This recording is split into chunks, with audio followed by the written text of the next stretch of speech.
Good morning. Happy Monday. Welcome to Hobby Evolution. Look at this. A freshly squeezed Orange Cassidy. That's an AEW. Freshly shaven. I had some handlebars. I was handlebars. Ed is with me. Good morning, Ed. George, still awake. Was at the hobby shop all day. Wasting money, but not time. I like it. That's the way to be. Jenny, good morning. Funny, I was just thinking about this. None of mine with codes have been selling. I wondered if buyers were not sure what codes mean in the title. Could be. We're gonna dive into that here. Andrew, good morning to you, and Dan also with us from Korea. So what's up? Happy Monday. Little behind. As I said yesterday, I'm gonna probably be. I should be at my 7 a.m. or similar time schedule Monday through Friday this week, but you know, maybe delayed like today. Never a waste of time at the hobby shop. Totally agree. I titled yesterday's show Madison Card Show sold out, and I don't think I got to that topic, so I'll hit on that real quick. Madison Card Show this Saturday, January 29th, 9 to 2 at the Sheraton Hotel on John Nolan Drive. We are sold out, 71 tables, 42 vendors, and I have a waiting list. I have 3 vendors on the waiting list. But I actually asked the venue. I was getting close to that sellout number last week, and was chatting back and forth with the venue, and I said, "Can we squeeze some more?" Because it's a big room. It's 5,300 square feet. I can squeeze 64 tables, but the aisles are wide, which is good. You want wide aisles in a card show, but they're just a little like if we shorten the aisles a little bit, can we get a few more tables in? They nixed that idea. They said, I think we're gonna max it at 64. Okay, I get it. We can fit 7 tables out in the hallway, so we're doing 7 tables in the hallway, 64 in the room. So it's gonna be a really fun show. I'm down to 2 tables myself. I may go down to 1, but I probably won't. I'm thinking maybe I'll go down to 1 and then try to get creative with that spot, which I may do.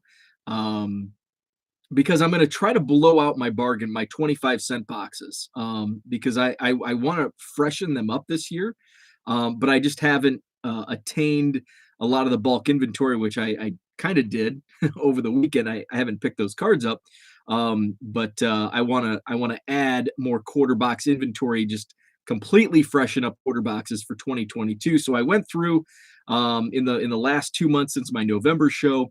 I went through and kind of picked out cards, listed cards on eBay that just weren't selling out of the 25-cent boxes. They've been picked through about 15 card shows. So I felt it was a good time to pick through and just try to do some bulk rates. One of my vendors actually reached out. And he's like, "Hey, what do you have in those? I might be interested in 1 or 2 of the boxes, so I might be able to move some." So I'm going to try to focus on that. Focus on dollar boxes and blowing out my 25-cent boxes. Jenny says no worries on time. Hope the wife is doing well. She is. Someone texted me and wanted 1 of each Lee I had available, 64 cards total, so it made for a nice payday. I like that. George picked up a box of Bo's favorite, Bowman Draft Light. Oh, that's awesome. If you're gonna bust those open at some point, I'll jump on the stream with you. I love that. It's such a fun product. And it's got great return on investment if you're looking to flip the cards. I haven't gone through because I've still been listing. I'm gonna at some point when I get my shipping caught up, or when I get comfortable with where my awaiting shipment number is. I've got my base paper from Bowman Draft that I'm going to list in player lots.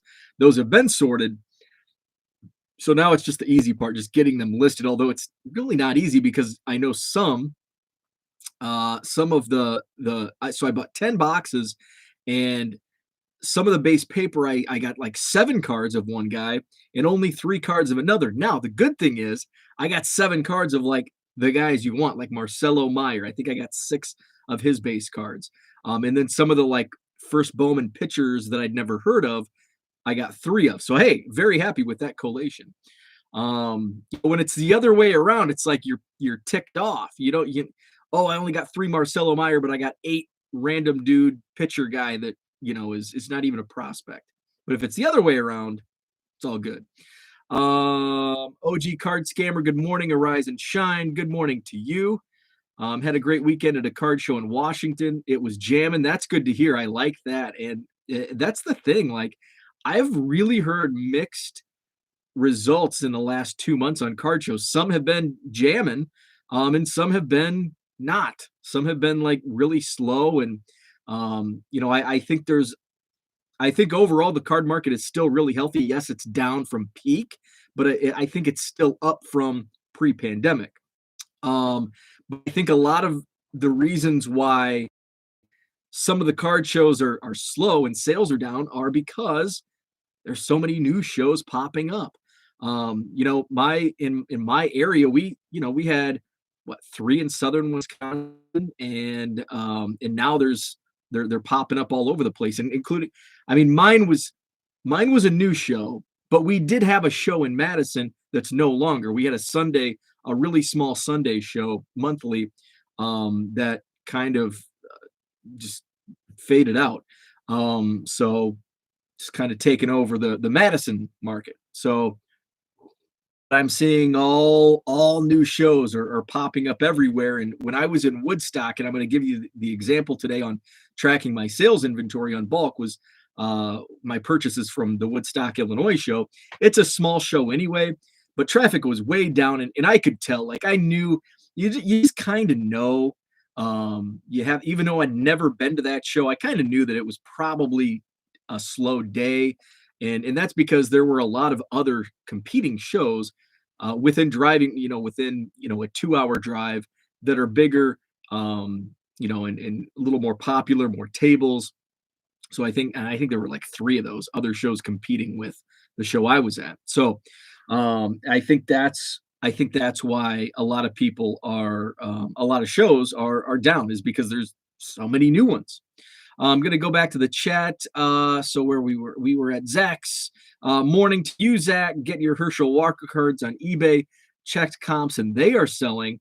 Like him or not, his Senate run is probably creating interest. I didn't realize he was running for Senate. So yeah, I'll check those out.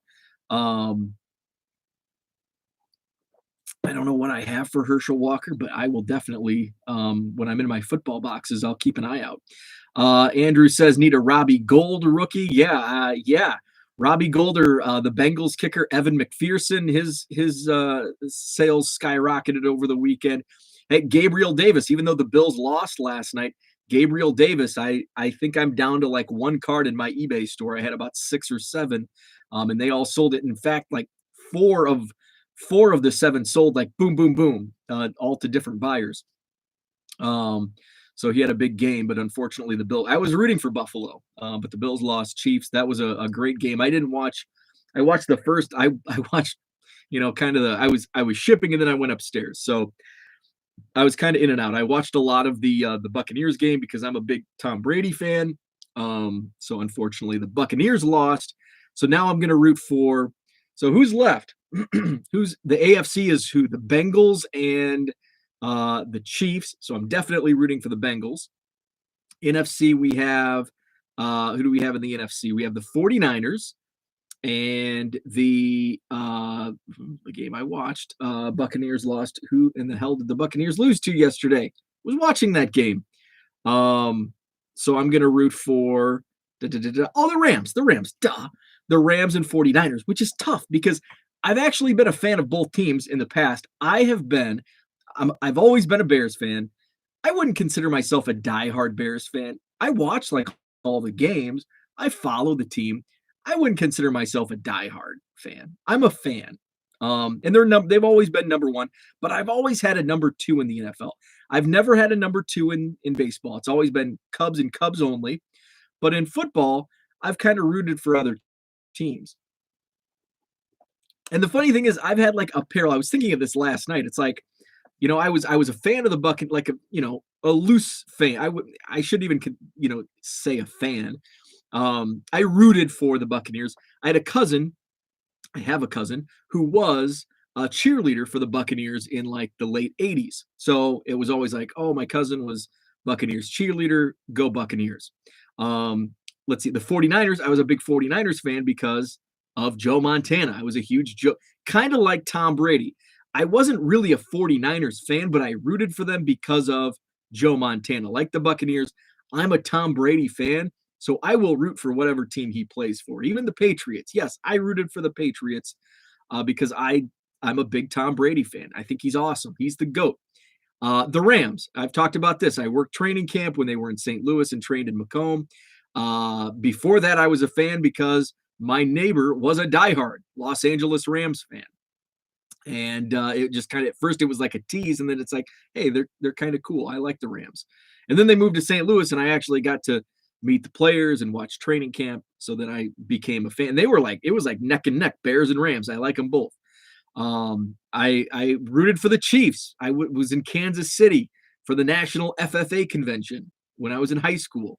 I bought a Chiefs stocking hat when I was down there. It's like, go Chiefs.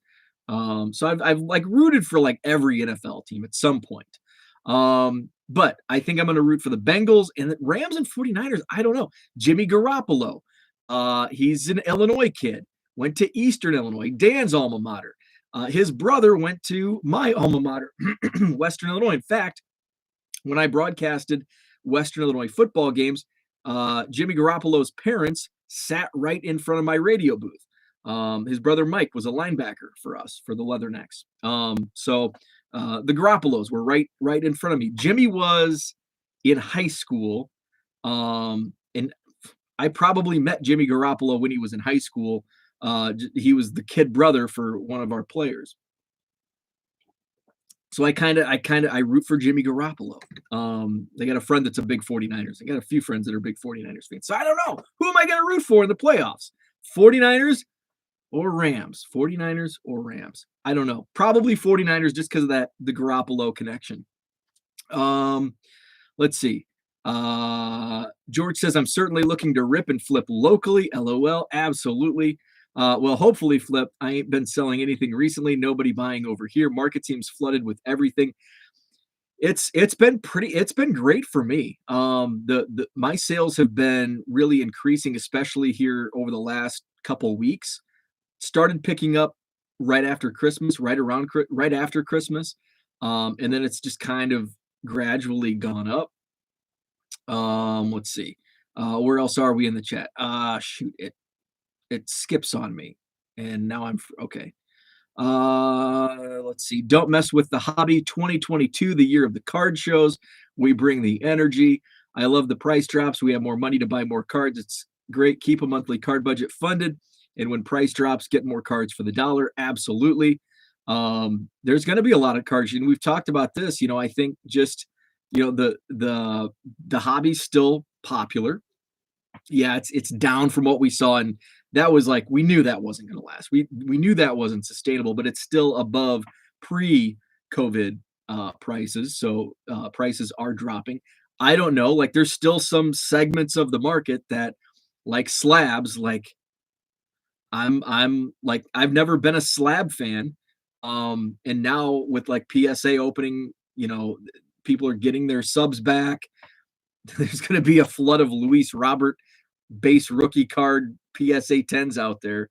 So I just have a feeling that, I'm not dabbling in that market. I never really did dabble in that market, but now I'm definitely not going to touch it. But I think also with card 2022 being the year of the card show, I think you're absolutely right, because people are going to want to do a lot of cash transactions because of the 1099s going out for PayPal and those online payment processors. DR, good morning to you. Hope your wife is doing well. She is. I appreciate that. Bengals, Bengals, Bengals. Jeremy, good morning to you. What are your thoughts on the MLB lockout at this point? I think it's going to be settled soon-ish. I'm cautiously optimistic. I think initially, I thought it would be resolved by this point. I thought, if you showed me this date on the calendar back in November, December, I would have said, "Oh yeah, January 24th probably just got it resolved." I think the two sides are meeting tomorrow, if I'm not mistaken. Um, I think we're going to get closer and closer. I think the two sides will get closer in the next meeting this week. Maybe they'll and hopefully that kind of the time frames start pushing closer together because it's been what 2 weeks or a week and a half since they last met. Hopefully they meet and we're getting closer. We close that wound and hopefully by February 1st, um, the lockout ends. But I am optimistic. Uh, I would place a lot of money that no regular season games get messed with. I think the regular season, I believe, will start on time, as scheduled. Spring training, I don't know. I mean, we're already at January 24th. Pitchers and catchers start reporting mid-February. I think that date is certainly in question whether it gets hit on time. But I don't think spring training will be, if I think it'll be maybe 2 weeks most. And again, fingers crossed, cautiously optimistic. I think the lockout gets settled here. The dispute gets settled here in the next week and a half. Just subscribe number 550. Awesome. Hey, thank you so much. I appreciate all the new subscribers. I really appreciate it. I'm hoping to provide more and better content in 2022. I do have some my nostalgia breaks, which for the new subscribers, I've been picking up some random like mainly non-sports packs, but like I'm gonna do some nostalgia breaks where I'm gonna rip packs of like E.T. I'm gonna rip packs of Jaws. I'm gonna rip packs of New Kids on the Block. Gonna rip packs of this that I've never even heard of. Baby. It's from the mid 80s, 1985, apparently a film. Desert Storm. And those are the war. Was it a war? It was a cards, not the baseball cards. And I have to lead it off with 1988 Topps Football. Hey, maybe there's a Herschel Walker in here. 88 Topps Football, because that was the very first pack that I opened, that I remember opening as a kid. So I'm going to provide some of those nostalgia breaks. I hope to do at least 3 a week. I'm aiming for 1 a day. It just kind of depends. I've got about 3 weeks worth of packs. I've got some more coming that I picked up on eBay, and I'm always looking to pick up. Maybe somebody has some at my show this weekend. So yeah, thank you to all new subscribers. Jeremy says root for the Niners.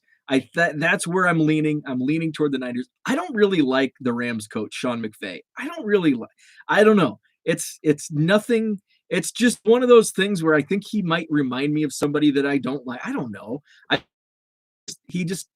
There's something about him. There's something about him that just I like I don't even know who the 49ers coach is, but I love Jimmy G. I love Jimmy Garoppolo and in the Garoppolo family. They're awesome people. 49ers and Rams. It's crazy West Coast NFC West Division rivals. Great for LA, and the Super Bowl with Stafford fits the narrative. Definitely cheer on Joey B. And Ja'Marr Chase has been awesome. Had him on my fantasy team. My fantasy team sucked, but Ja'Marr Chase kept me in it.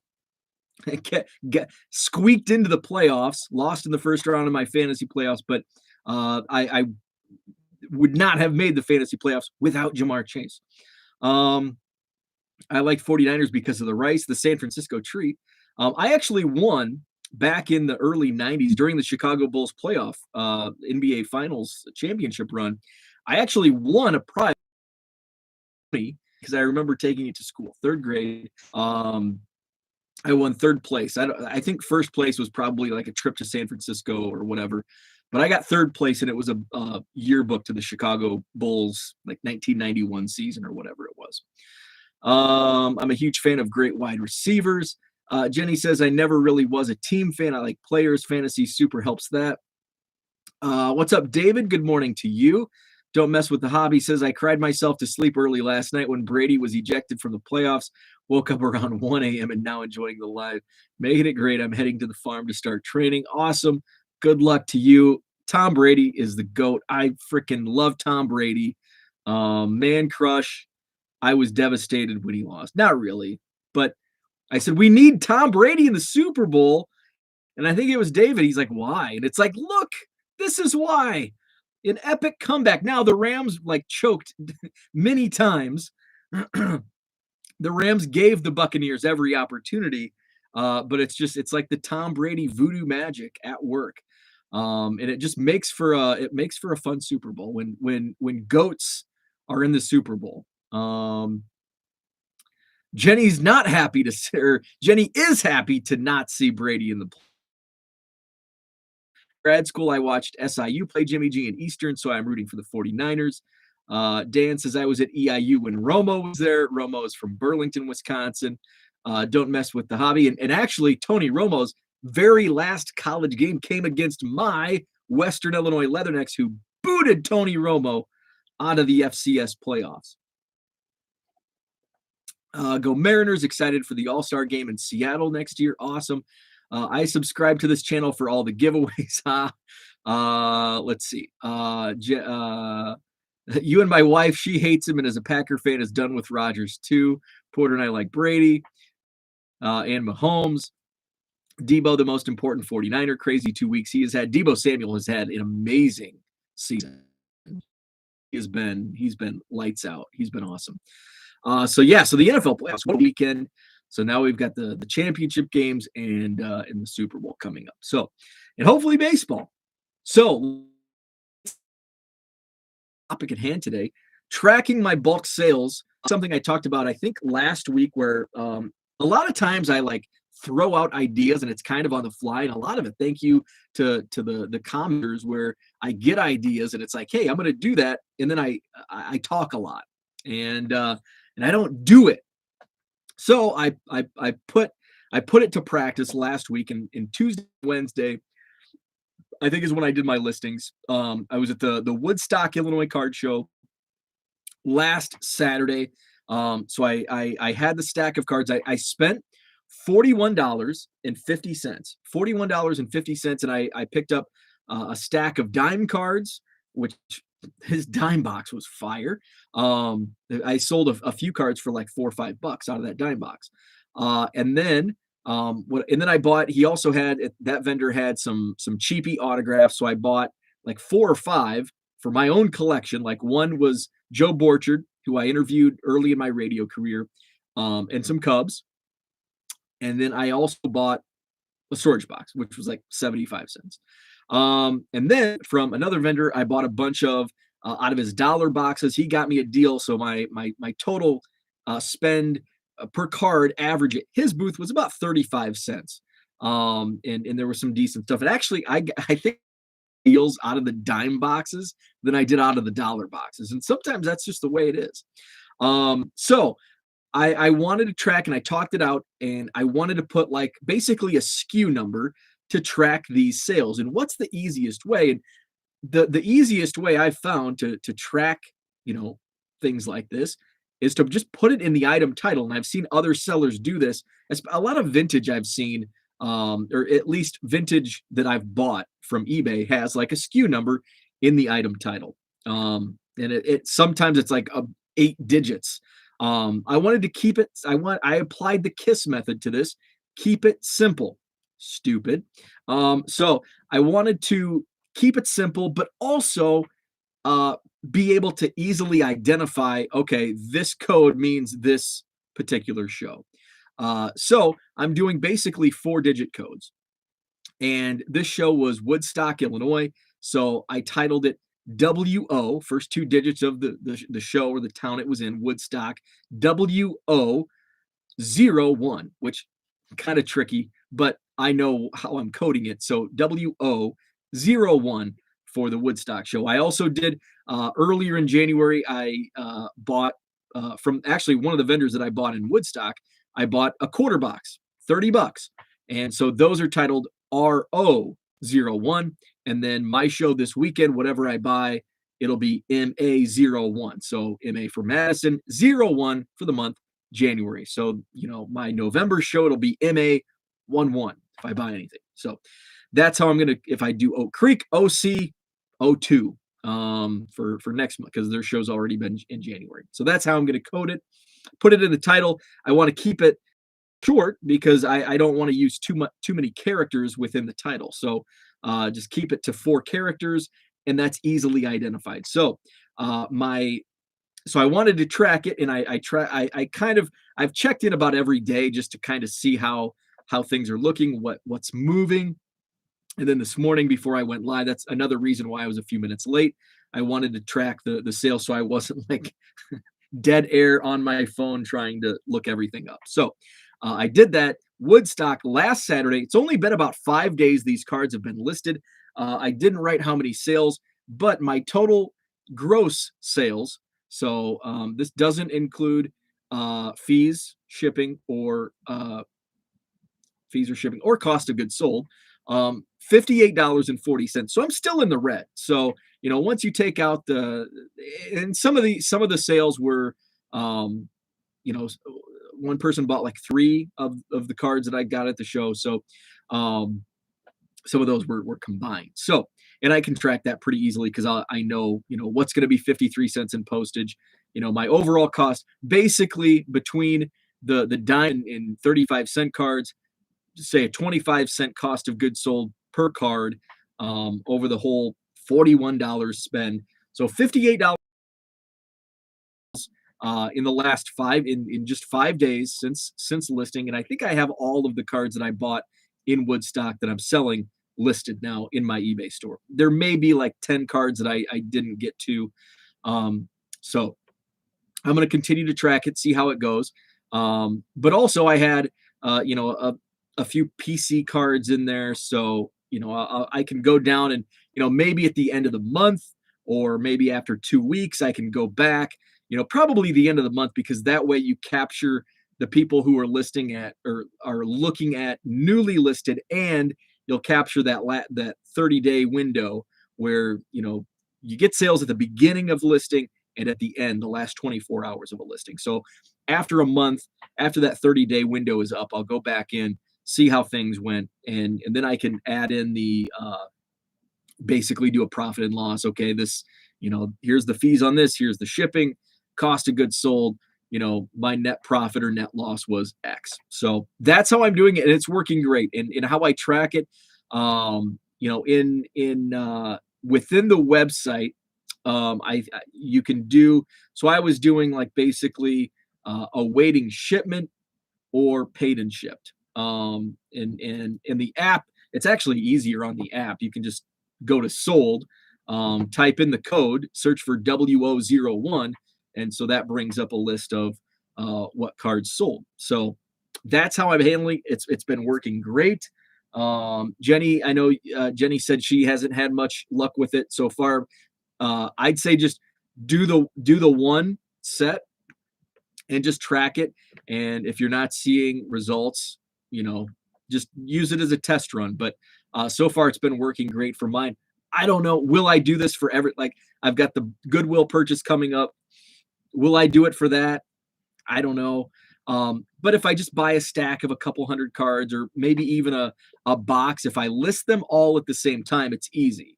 But it's like if like a big bulk purchase, like 100,000 plus cards, it's going to be a little more difficult because I'm not going to be listing them all at the same time. Or I guess I could like just here's 200 cards I'm going to list today on File Exchange. I can use the code. So we'll see. I actually, now that I'm talking through it, may go that route, because it's not like I'm listing the cards anyway, and all I have to do is, I have to go. So thanks for tuning in, and we will talk tomorrow.